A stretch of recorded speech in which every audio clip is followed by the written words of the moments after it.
Are you trying to hit legend this season in Pokemon Go PvP? Well, me as well. Unfortunately, last season I just fell short, reaching expert but not legend. But this season we have a bunch of new Pokemon Go move updates for a bunch of PvP Pokemon. So I want to run through all of them, the best ones, the ones I'm going to be using, the ones you guys should be using, and everything you need to know about season 16 of Pokemon Go PvP. Let's get into it. So first thing I want to talk about is how move updates work in Pokemon Go. To keep a healthy meta and keep the Pokemon balanced, Niantic needs to update and nerf different moves every single season. This season, as you can see on screen, we got a bunch of new move updates with some new moves making their appearance like Trail Blaze, Scorching Sands, and Triple Axle. Some moves getting nerfed like Spark, Psychic, X-Scissor, Aerial Ace, and a bunch of new moves available on different Pokemon. As you can see here, I believe there's over like 150 Pokemon that got new move updates. It's absolutely insane. However, unfortunately, not all of these move updates actually made a huge difference. So let's go through what Pokemon actually did get buffed, starting with the Great League. The #1 winner of the Great League this season is going to be Gligar. Gligar getting a new buffed version of Aerial Ace, which takes less energy to use, as well as Dig, which takes less energy to use, is going to be huge for this Pokemon. As you can see, having a 50% win ratio in the Great League. A lot of people always find it weird that a first stage Pokemon is better, but the reason you want Gligar in the Great League is because when you evolve it, it actually loses a lot of its bulk, being Gliscor. So definitely run a Gligar. As you can see here, Gligar is going to be ranked number 6 in the Shadow form,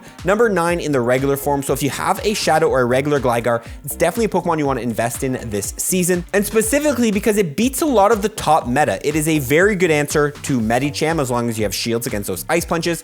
It can handle the new Carbink, which is going to be a huge threat a lot of people are running. It can beat something like a Registeel and a lot of popular Pokemon. It can even beat something like the new Shadow Poliwrath. But the second best, I would argue, is going to be Steelix. Steelix got access to the move Breaking Swipe, which was released during Haxorus Community Day, which will debuff the opponent's attack and is a Dragon type move. As you can see in the Great League with the moveset of Dragon Tail, Breaking Swipe, and Earthquake, Steelix is seeing a 50% win ratio. But why is this Pokemon so good? Because it's just so bulky. Steelix has literally one of the highest bulk stats in the Great League, and having access to Dragon Tail, which is a hard-hitting fast move, as well as a debuffing move, makes this thing absolutely insane. It used to have Psychic Fangs, but Breaking Swipe is just a little bit better of a move. Definitely grab yourself a Steelix or even the Shadow version for the Great League. It's a Pokemon you don't want to sleep on. Next up, we have Mantine, which is a Pokemon I've actually run myself personally in the PvP metas. Now it is going to be ranked 20, and the reason is because Aerial Ace got a buff, so it's going to be helping out Mantine a lot. I look at Mantine similar to Pelipper. It's a very similar Pokemon in the way it works. It's going to be very spammy with Wing Attack and has decent Ice Beam coverage. And the reason I like Mantine a lot this season as well is because Lantern got a nerf, which we're going to talk about later, which I think helps Mantine a lot, and that's why it's going to be a Pokemon that you're going to be seeing a lot more this season, and definitely something to consider on your team. Next up, I want to talk about one of my favorite buffs this season, and that's going to be Greedent getting access to Mudshot, which makes Greedent probably the spammiest Pokemon in Pokemon Go PvP. Having about a 40% win ratio in the Zero Shields, Greedent is going to see a rank 24 in the Great League, giving it so much neutral play this season. We all know how spammy Greedent is. Spamming out those body slams and having that crunch coverage makes it an amazing Pokemon.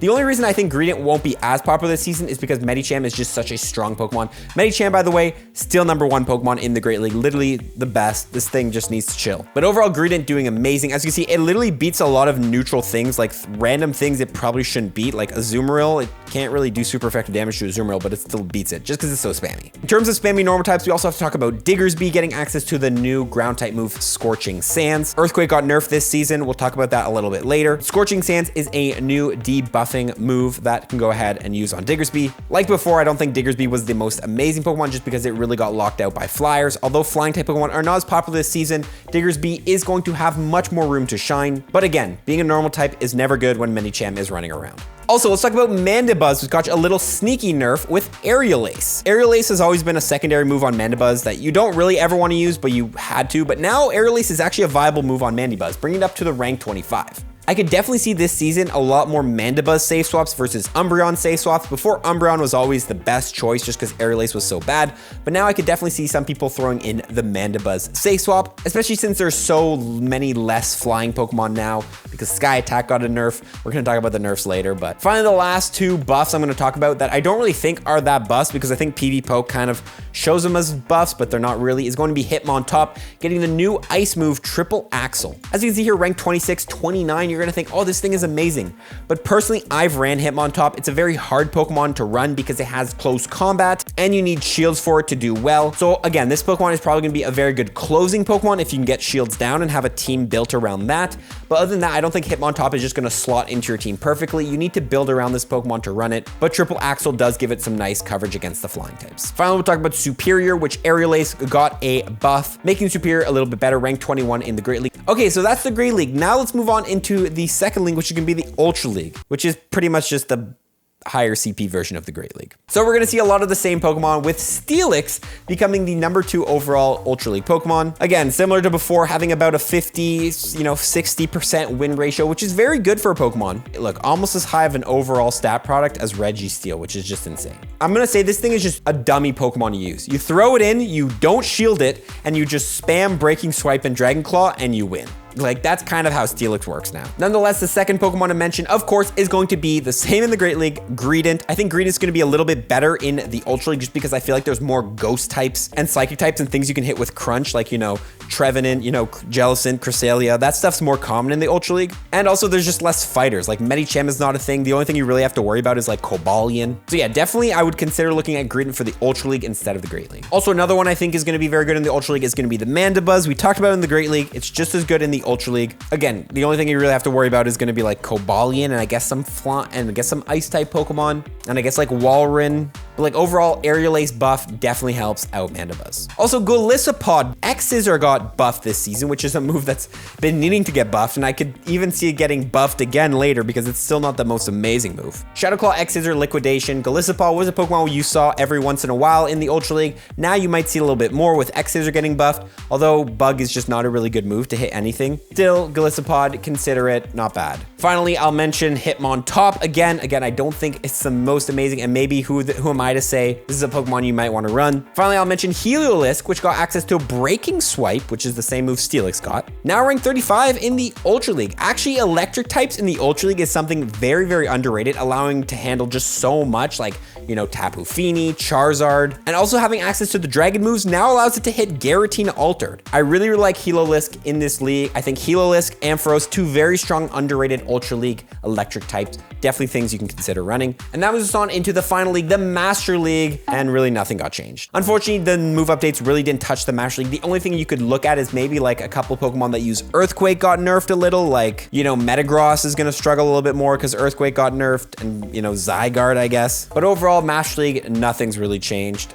We don't really get that much Master League changes much. And yeah, guys, that is pretty much the Pokemon you want to look out for this season. Now let's talk about the nerfs a little bit. Pokemon you could probably kind of avoid. Starting off with Noctowl and Altaria, our two main flyers actually got nerfed this season, with Sky Attack going from 45 energy to 50 energy to use. You might think that's not a lot of energy, but that actually does hurt those Pokemon a lot. Both Noctowl and Altaria, although very strong in Pokemon you can run, this does hurt a bunch of their matchups. For example, Altaria now struggles a little bit against Medicham. Noctowl won't be as spammy with those Sky Attacks, so not as an effective safe swap. And overall, I'm actually happy for this. That moves us on though into the second nerf, which some people argue is actually a buff, and that's gonna be Lantern. Bark this season does more damage, but gets you less energy, which makes Lantern less spammy, but do more damage with his fast moves. This will actually help out Lantern in a bunch of scenarios, allowing you to farm down more Pokemon with Spark. For example, you can now farm down Mandibuzzes, Azumarils, any sort of other flying type Pokemon, but it does hurt it because now it can't spam Surfs as much, which makes it a little bit tougher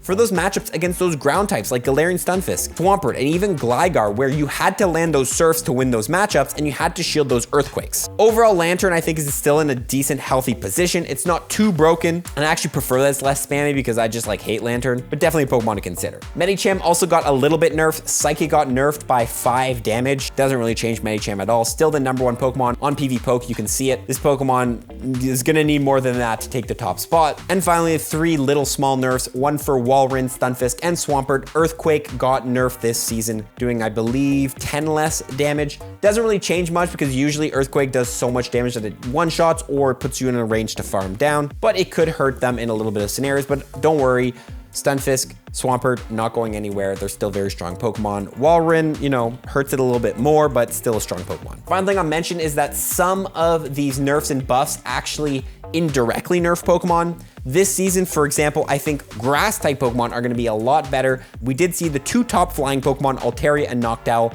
get nerfed. So you will indirectly see more grass types because they have more room to move. Also, seeing that some of the top Pokemon like Carbink, Registeel, Steelix, all these Pokemon weak to ground, so I think ground did get a little bit of a buff this season indirectly. I will give you guys one last look here at the Great League top Pokemon rankings, Pokemon to consider. But yeah, overall, those are all the changes. Everything else is probably pretty similar from last season. Final thing I'm gonna mention in this video is going to be PvE move updates that indirectly affected them. Yes, when PvP move updates come, it also affects Pokemon in raids. There's 3 Pokemon that got buffed this season for raids. Number 1, Excadrill becoming the number 2 overall ground type raid attacker with the new move Scorching Sands. Only behind Groudon, it's gonna be a very budget, great ground type raid attacker. So if you have Excadrills, make sure you TM on Scorching Sands this season. Also, Shaman Skyform getting access to Magical Leaf makes it a little bit better as a grass type raid attacker. I believe it's number 2 overall now. And Roserade as well, getting access to Magical Leaf makes it a little bit better as a grass type raid attacker, but those ones